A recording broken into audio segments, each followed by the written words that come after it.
Coucou la communauté des French Learners. Aujourd'hui, c'est l'instant T. L'instant T et aussi mon invité a un thé aussi, a une tasse de thé et je suis très heureuse de recevoir Vanessa Darocha pour cet instant T et nous allons parler de mémorisation du vocabulaire, comment mémoriser le vocabulaire efficacement, comment utiliser des petites cartes pour mémoriser les mots. En anglais, on appelle ça des flashcards. Alors, c'est parti. anisayel.com pour acquérir le français naturellement. Coucou, Vanessa. Bonjour Alice. Bonjour, je suis très contente de te recevoir aujourd'hui pour l'instant T. Est-ce que tu peux te présenter? En fait, on s'est connus grâce à Hélène Mhm, Collinet, n'est-ce pas? D'ailleurs, vous exactement. pouvez regarder et écouter mon entretien dans la pause café, pas à l'instant T, la pause café avec Hélène Collinet. Je vais mettre le lien dans la description. Et donc, Vanessa, on s'est rencontrés grâce à Hélène. Et où est-ce que tu habites? Qu'est-ce que tu fais? Vas-y, raconte-nous un peu. Très bien. Eh bien, tout d'abord, merci beaucoup Alice pour cette invitation. Je m'appelle Vanessa Darocha et je suis professeure d'espagnol en France. Donc, j'habite dans la région d'Auvergne-Rhône-Alpes et je travaille actuellement dans un collège. Donc, dans un collège avec des adolescents. Je travaille aussi auprès de jeunes adultes sur un niveau BTS, donc c'est un niveau supérieur. Voilà, Mmh. après le baccalauréat.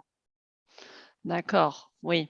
Donc tu es professeur, d'espagnol et tu habites en Auvergne, oui, c'est dans le centre de la France. Exactement. Où est-ce que tu habites précisément en Auvergne, Vanessa? J'habite dans une petite ville qui s'appelle Retournac. Oui. C'est une très jolie ville. La région d'Auvergne est très belle. Si vous avez l'occasion de visiter la France, vraiment, je vous conseille d'aller en Auvergne, parce que c'est vrai qu'en général, les touristes, bon, ils vont à Paris, bien sûr, ils vont aussi beaucoup en Provence, mais l'Auvergne n'est pas très touristique, n'est-ce pas, Vanessa? Pour Non, pour vraiment, les et c'est dommage parce qu'il y a vraiment de très, très beaux paysages. Oui, c'est une région volcanique, n'est-ce pas? Exactement, Il y a des exactement. volcans. Mais ce Tout, sont des ce sont des volcans qui dorment. exactement, ils sont endormis. Heureusement. Oui.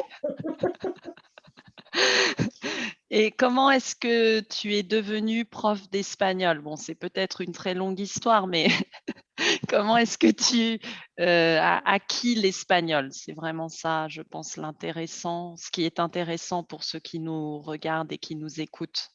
Eh bien, disons que j'ai déjà des origines, dans ma famille, plutôt latino-américaines, donc ça a aidé.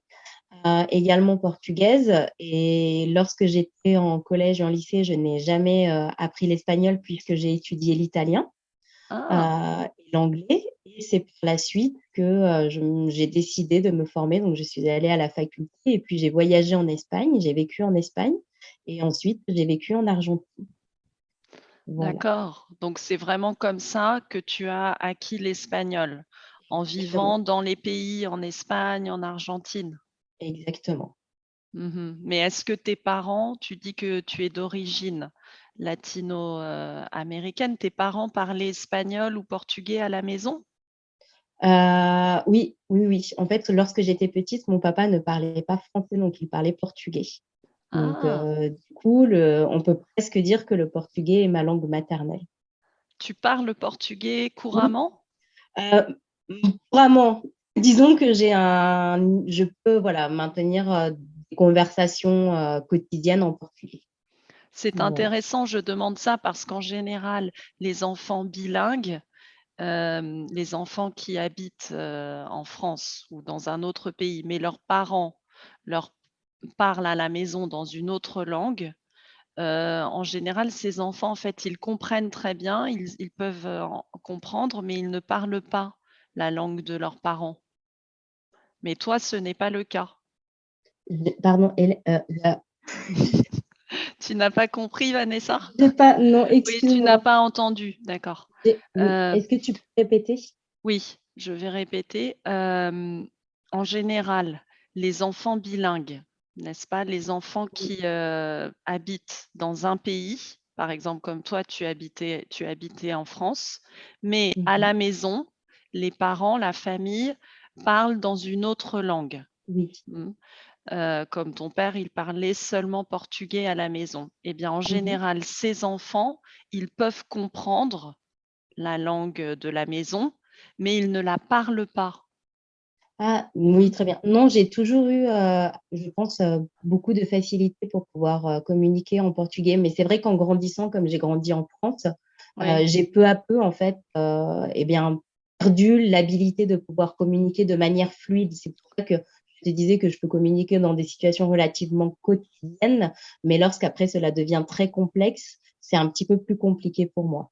Mmh, je comprends. Mmh. Voilà. C'est intéressant.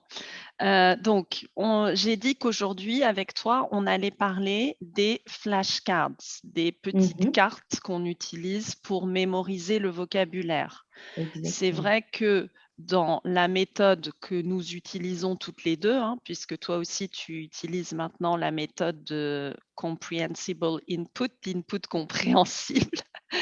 C'est vrai que, en général, on n'est pas trop pour les flashcards, hein. Les flashcards, c'est un peu la méthode classique, d'apprendre et non pas d'acquérir une langue. Mais Mmh. toi, Vanessa, tu as une manière efficace et d'utiliser ces petites cartes, pour retenir, pour acquérir le vocabulaire. Comment est-ce que tu les utilises avec tes élèves? Eh bien, je les utilise de manière différente. Pour mes élèves qui ont un petit peu plus de difficultés, j'utilise simplement, en fait, d'un côté, le mot en espagnol. Donc je suis désolée, c'est en jaune, donc on ne voit pas Oui. très, très bien. Mais il y a le mot en espagnol d'un côté avec la traduction de l'autre côté Donc là, et je le mot, demande qu'est-ce que c'est, là, par Vanessa, comme exemple, on le le mot, voit c'est pas? «les gusta», qui veut Les dire gusta? il ou elle aime. Et Mmh. donc, du coup, je demande à l'élève de créer une phrase avec ce mot-là, tout simplement parce que l'objectif, c'est qu'il contextualise. Parce que lorsqu'il y a une phrase, eh bien, cela facilite l'acquisition de la langue. Et du coup, on n'est pas juste sur la mémorisation d'un mot, mais ça permet en fait de pouvoir se créer une image mentale, donc de le Mmh. contextualiser. Voilà. Donc, Mmh. pour les élèves qui ont un petit peu plus de difficultés, j'utilise simplement un mot sur la flashcard pour aussi éviter de les surcharger. Mais quand ils commencent peu à peu à avoir, un bagage linguistique plus important, je peux, par exemple, comme sur celle-ci, je ne sais pas si on verra, mais Oui. poser une question et l'élève a ensuite la possibilité de répondre et de s'auto-corriger en tournant et en regardant la réponse à l'arrière. C'est-à-dire qu'il va se poser lui-même la question ou il va la poser à un camarade. Donc, par exemple, ici: «¿Cuántos años tienes?» qui veut dire: «Quel âge as-tu?» Et il répond ou son camarade répond et ensuite il peut s'auto ou ils peuvent s'intercorriger. Voilà, donc en Mmh. ayant la réponse. Et qu'est-ce que c'est la réponse pour Et ah oui, tu as la mis réponse, par exemple, différents âges. tengo voilà, j'ai mis différents âges par rapport, en fait, à la possibilité de l'âge de l'élève. Mmh, c'est une très bonne idée. Oui. Donc, ceux qui nous regardent, ceux qui nous écoutent, ils peuvent d'abord tu conseilles d'abord donc quand tu as peu de vocabulaire, comme tu as dit, tu es un petit, tu n'as pas encore un bagage linguistique, j'aime bien Mmh. cette expression. Tu conseilles d'abord donc de créer des cartes toutes simples. Exactement. Avec les mots, quels mots est-ce que tu, mets sur ces cartes? Quel Eh genre de bien, mots? comme justement j'ai été formée à à l'input compréhensible, je commence d'abord par les supersets, enfin los super siete, le Alors, super qu'est-ce que seven. c'est les supersets? Je sais Donc qu'on ce en a sont parlé avec Rachel, dans un mmh autre instant T, les mots fréquents, les verbes fréquents. Est-ce que tu peux exactement. dire ce que c'est les supersets? Donc les supersets, ce sont les 7 verbes les plus utilisés en espagnol. Mmh. Donc il y a, Mmh. il ou elle est, il ou elle a, il ou elle aime, il ou elle veut, il ou elle va Et ensuite, en espagnol, on a 2 verbes être, donc on a aussi está, qui est il ou elle est, mais dans le sens de il se sent ou il se Mmh. trouve. Mmh. Voilà. Mais Donc en je commence français, en c'est fait similaire, hein. C'est la même chose, c'est les mêmes supersets comme tu as dit, hein. d'accord, d'accord, Il d'accord. y a, aime, être, Mmh. avoir. Donc là, tu as mis il ou elle va, hein, aller, le Exactement. verbe aller. Voilà, Mmh. c'est ça. Parce qu'en général, quand enfin, avec mes élèves débutants, je commence en général à leur enseigner à la troisième personne du singulier. Parce que Oui. justement, ce que je disais, c'est que je souhaite contextualiser.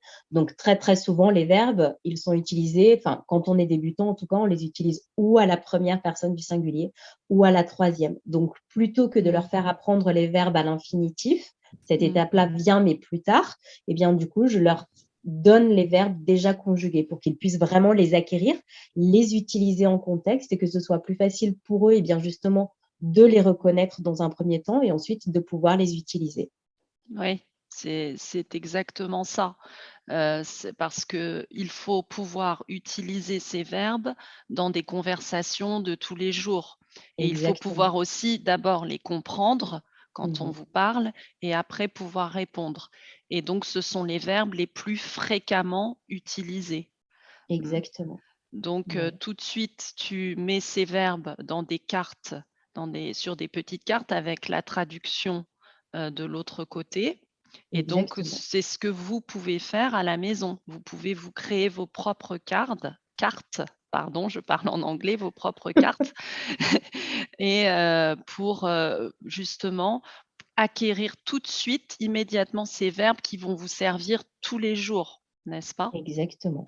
Et après, Exactement. est-ce que tu passes à d'autres verbes, d'autres expressions? Qu'est-ce que tu Effectivement, on fais? peut passer à d'autres verbes, mais toujours, par exemple, si on souhaite, utiliser les supersets où il y a aussi les sweet 16, c'est-à-dire, les autres verbes, Mmh. les 16 autres verbes qui sont ensuite beaucoup utilisés. Donc, par exemple, il voit, dit, des choses, voilà, qui permettent vraiment de pouvoir Oui. maintenir des conversations quotidiennes. On peut, par exemple, proposer à l'apprenant d'avoir un début de phrase avec ce verbe-là. Le garçon dit.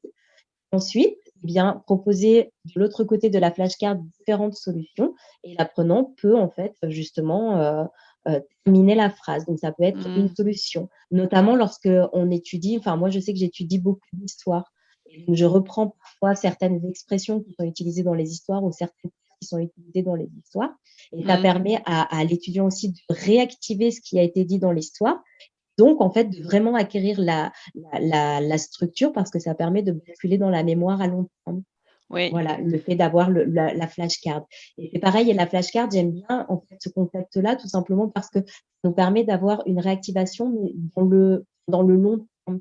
C'est-à-dire qu'on peut l'utiliser tout de suite après l'histoire, mais ce qui est plus judicieux justement par rapport à l'acquisition, parce qu'on sait qu'il est nécessaire de répéter, mais pas forcément tout de suite le lendemain, mais en fait, grâce à la flashcard, on peut, par exemple, le proposer la semaine d'après, puis 2 ou 3 semaines plus tard et cette réactivation dans le temps permet vraiment de pouvoir basculer les structures dans la mémoire à long terme et c'est ce que je trouve qui est intéressant et c'est ce qui m'a permis vraiment de voir aussi quelques réussites, enfin, plus importantes, notamment pour mes élèves qui avaient plus de difficultés. Parce qu'on sait tous qu'on n'acquiert pas forcément les langues, au même moment, que Mmh. l'acquisition est lente et progressive, qu'elle est pas linéaire non plus. Donc c'est vrai que l'utilisation des flashcards, elle est pertinente de ce point de vue-là.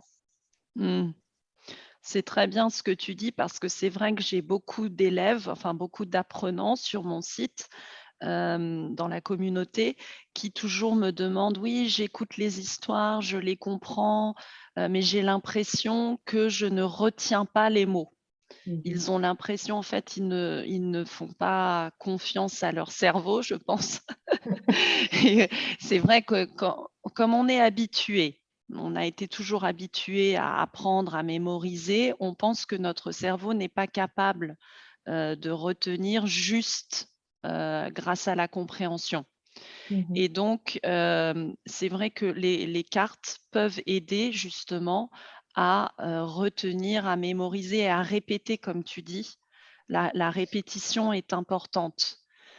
Pour les verbes fréquents et les expressions fréquentes, de toute façon, elles vont se répéter puisqu'on les utilise fréquemment. fréquemment. Donc elles se répètent dans toutes les histoires, en fait. Mais c'est vrai qu'utiliser des cartes comme toi, tu les utilises dans un contexte, pas juste des mots comme ça, par hasard, au hasard. C'est vrai que ça aide, le cerveau sur le long terme, à Exactement. retenir les mots. Et j'aime beaucoup le fait, oui, que, tu as des questions et de l'autre côté, tu as, la réponse, pour, différents modèles de réponses, pour y répondre. Ça, c'est une bonne chose à faire aussi chez vous. Vous pouvez créer des cartes avec une question et la réponse de l'autre côté. Mmh. Exactement. Pour ça, on peut vraiment les utiliser donc voilà, avec la question et la réponse de l'autre côté, avec un Mmh. début de phrase et avec voilà 2 ou 3 possibilités de pouvoir la terminer. Ce qui peut être intéressant aussi, c'est de mettre une image sur la flashcard.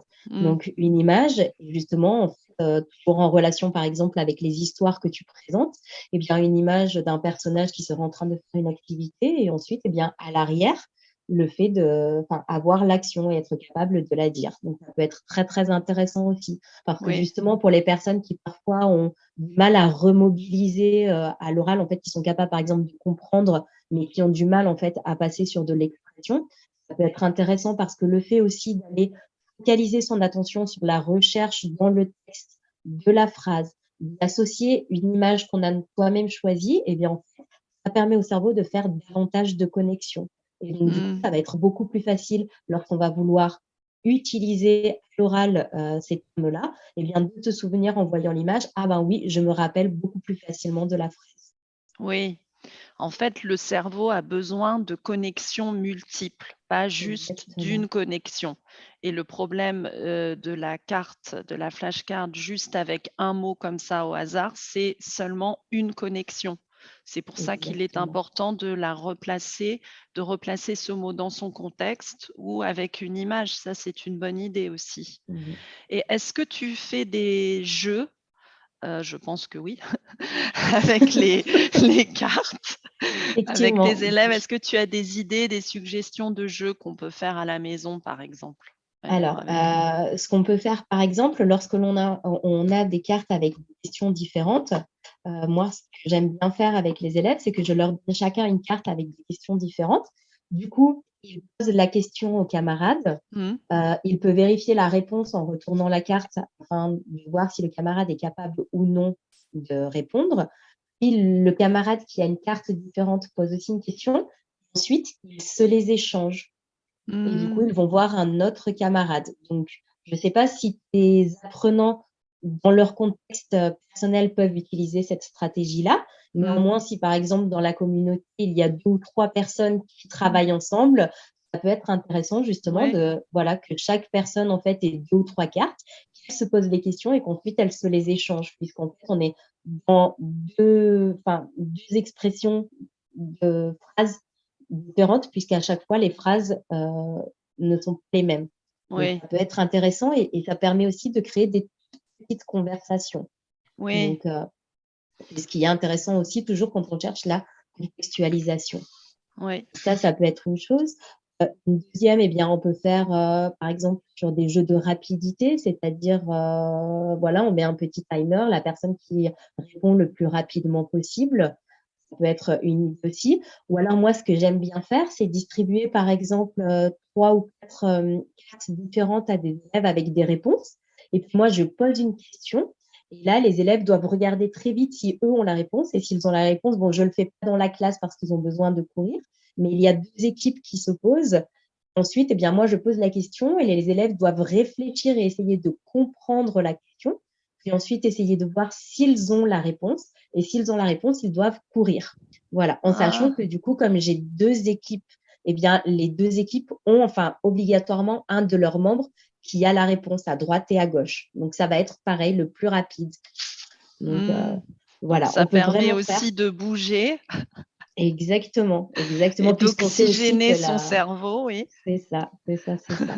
Donc il y a, la flashcard, elle permet vraiment de faire beaucoup de choses et une utilisation aussi qui peut être très pertinente pour la communauté, c'est qu'il existe des sites comme par exemple Quizlet ou La Mmh. Digitale qui est un site, en France. En France, on fait très attention, à la RGPD, donc je ne sais pas si, la communauté, voilà. C'est-à-dire que C'est c'est un encore site des termes. sécurisé, voilà, c'est un site Donc là, on est dans les termes sécurisé. bureaucratiques français, la communauté, hein, RGPD, parce qu'on aime aussi beaucoup les acronymes en France, on adore ça. Voilà, Et on pense que tout le c'est monde ça, c'est connaît ça. la signification de ces acronymes. C'est ça. Donc, c'est un site sécurisé. C'est un site sécurisé dans lequel il n'y a pas de problématique de données personnelles.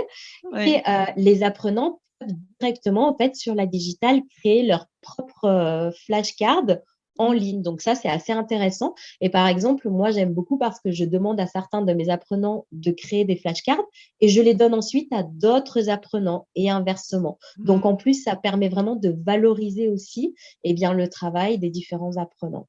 oui, Donc voilà. Donc il existe beaucoup de sites, mais moi j'utilise principalement Quizlet et la digitale oui.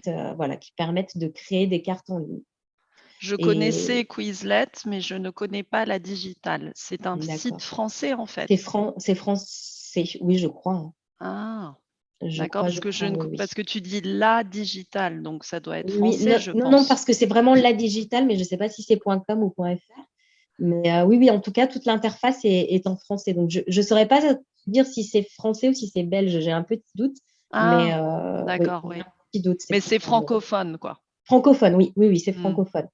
Voilà. Très bien, donc ça, c'est bien aussi d'utiliser ce site pour les apprenants de la communauté parce que c'est tout en français. L'interface est en Exactement. français. Ouais, c'est une bonne idée Exactement. ça. Mmh. Mhm. Donc oui, il y a des sites où on peut créer, mais le problème enfin le problème, c'est pas un problème. Est-ce qu'on peut mettre des images justement au Oui, lieu de la traduction? oui. Il est Ah, tout à fait possible de mettre des images. d'accord. Donc, c'est pour Et ça on que c'est très peut intéressant. et après on peut les imprimer aussi, Oui, Vanessa? parce que, alors, il faudrait que je vérifie sur la digitale, mais il me semble qu'il y a le petit icône pour pouvoir exporter en format PDF. Ouais, parce que moi aussi j'aime bien toucher. Enfin, il y a aussi des personnes qui sont tactiles et qui ont besoin de Effectivement. toucher. On dit que ce Mhm. sont des personnes, kinesthétiques, Zik, n'est-ce pas? c'est ça. Comment on dit en français? Oui, c'est ça, kinesthésique. Kinesthésiques, et donc on a besoin de toucher, hein, pour Exactement. aider, à la mémorisation, pour retenir. Mmh. Mhm. Donc, Donc c'est des supers idées ça, Vanessa, merci beaucoup. je t'en Hem, prie. merci beaucoup, je pense que ça va beaucoup intéresser, les personnes qui nous regardent, qui nous écoutent. Ce sont encore des conseils très pratiques, très, très concrets, et c'est ça que je veux transmettre, avec cette série d'instant T. Heu, pas seulement la théorie, mais vraiment des conseils pratiques. Encore une fois, les flashcards, c'est bien, c'est efficace si on les utilise dans un contexte, n'est-ce pas Vanessa? Mmh. Exactement. Je Donc pense on que peut c'est vraiment créer aussi, oui, le plus important. oui, Vraiment le fait de contextualiser, parce que sinon, on va se retrouver en fait avec la problématique que l'on a connue pendant longtemps dans l'enseignement des langues, c'est-à-dire que l'on a du vocabulaire, on mmh, a de la conjugaison, mais nous ne sommes pas capables d'utiliser en contexte, c'est-à-dire dans une situation de communication. Or, l'objectif, nous acquérons les langues pour pouvoir les utiliser en contexte. exactement, Donc, il est exactement. très important de pouvoir contextualiser. Mmh, tu as très bien, tu expliques vraiment très clairement la théorie justement, hein. C'est très Merci. bien ça, merci beaucoup. Parce que moi aussi, parfois, j'ai du mal à expliquer, à transmettre l'idée, les idées, théoriques, et donc là, c'est vraiment très clair, hein, merci Merci à toi. Vanessa. Très bien. Et Alice, si tu le souhaites, je peux partager aussi avec la communauté mon lien Canva que j'utilise Ah, pour créer mes flashcards qui est adaptable. Et donc, du coup, en fait, ta communauté pourra utiliser les flashcards en créant directement sur Canva. Et ensuite, ils peuvent exporter et les imprimer. Ah super! Bah, alors oui, envoie-moi le lien et Très bien, je le mettrai dans la description en dessous de la vidéo. Je vais super. aussi mettre le lien vers ton site, Vanessa, parce que tu as un site, n'est-ce pas? Oui, Mmh. effectivement, les langues naturellement. Et qu'est-ce que tu, publies sur ton site? Qu'est-ce qu'il y a sur ton site? Alors, pour l'instant, le site, il est un petit peu entre parenthèses parce que je travaille sur Mmh. d'autres projets actuellement.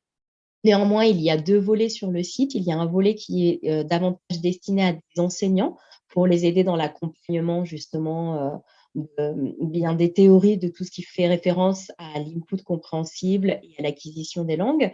Et ensuite, il y a une autre partie qui est davantage, dédiée, aux apprenants d'espagnol. Très bien. Je sais qu'il y a beaucoup d'apprenants dans la communauté qui me demandent toujours où est-ce que je peux trouver des vidéos en espagnol, des ressources en espagnol, parce que je suis aussi en train d'acquérir l'espagnol.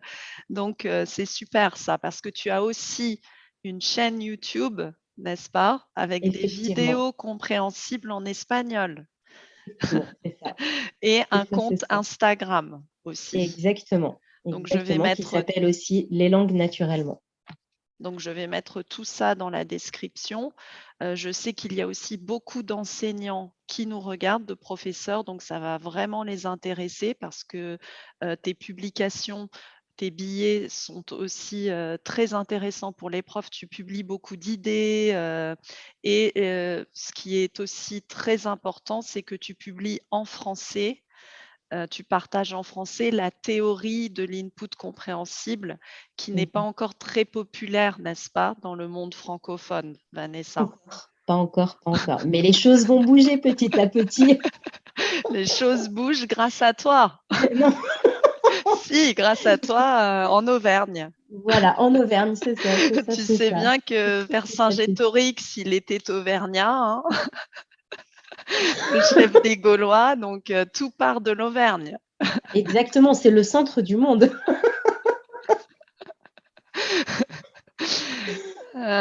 Très bien Vanessa. Est-ce que tu as un dernier conseil, un dernier, mot de la fin à partager pour terminer cet instant T? Ou peut-être que tu as un livre, quelque chose que tu as lu récemment, que tu voudrais partager, je ne sais pas? Hem, je t'avoue que j'avais oublié de réfléchir à cette question. Ah mais ce n'est pas Heu, grave, hein, si tu n'as rien, c'est pas grave.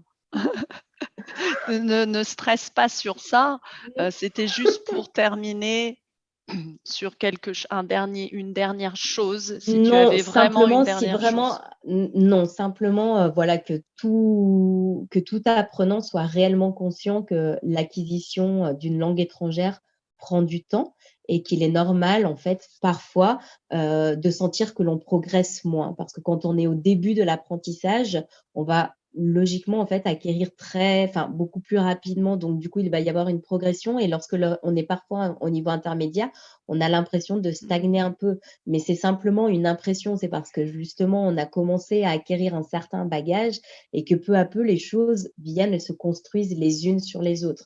Donc, le conseil que j'aurais à donner, c'est d'être Mmh. patient parce que c'est long, mais tout apprentissage est long. Mais la différence entre justement, eh bien, cet apprentissage avec l'input compréhensible et un apprentissage plus traditionnel, c'est qu'il y a vraiment une rétention sur le long terme et que du coup, dans des contextes ensuite, les apprenants sont capables de communiquer. Donc oui, c'est long, Mmh. oui, c'est progressif, néanmoins, bien ça vaut le coup. Oui, Voilà. je suis tout à fait d'accord avec toi et j'adore, ce mot de la fin, Vanessa. Bravo, oui, parce que c'est ce que je dis, en permanence, ce que je répète en permanence à mes apprenants, c'est long, c'est un long chemin, et oui, la patience est de mise pour, continuer d'acquérir une langue. Même nous, n'est-ce pas Vanessa, en tant que Exactement. native, tu te considères aussi, je pense, native française, hein, même, Mmh. si ton père, parlait Exactement. portugais. En tant que native, on continue d'acquérir des nouveaux mots Enfin, n'est-ce pas Vanessa? Moi, je continue. Il y a beaucoup de mots que des fois je lis dans des livres ou dans des articles en français que je ne Exactement. connaissais pas, hein. Mais c'est normal, c'est Donc, normal, c'est normal. Et de la même manière, moi, j'insiste beaucoup auprès de mes apprenants sur la place de l'erreur. Parce que très souvent, on a peur de se tromper. Mais se mmh, tromper, c'est normal et c'est de l'erreur qu'on progresse. Donc, tout le monde se trompe. Même moi, lorsque je parle en français, je fais des mmh, erreurs. Donc, il ne faut jamais avoir peur de se tromper. Mais il faut toujours essayer et ne pas rester bloqué en se disant non, je préfère ne pas le dire parce que je vais me tromper. Non, il faut essayer et se tromper, eh bien, c'est normal. Ça fait partie aussi du processus d'acquisition d'une langue étrangère. exactement. Je pense qu'on va terminer sur ça. L'erreur est normale, l'erreur permet de progresser. Patience. Patience et longueur de temps. Qu'est-ce que c'est la la citation déjà? Je ne La t'aiderai phrase, pas. je ne sais plus. Patience et longueur de temps, je vais arrêter Très là. bien, elle me Je semble pense que parfaite comme ça. c'est dans une fable de Jean de La Fontaine, mais Peut-être, je ne sais plus. Bon, peut-être. j'ai oublié. Heu, donc oui, l'erreur est humaine. Ça, c'est une Mmh. autre expression C'est ça, c'est ça, c'est ça. et soyez patients. Vous pouvez écouter notre entretien aussi en podcast sur le site alisayel.com et mettez dans les commentaires si vous utilisez déjà des flashcards, des cartes de mémorisation, comment vous les utilisez. Mettez votre expérience dans les commentaires et je vous dis à bientôt pour un autre instant T et je te remercie Vanessa pour cet entretien très instructif et très aussi motivant, inspirant. Merci. Merci à À toi, Alice. à bientôt. À bientôt.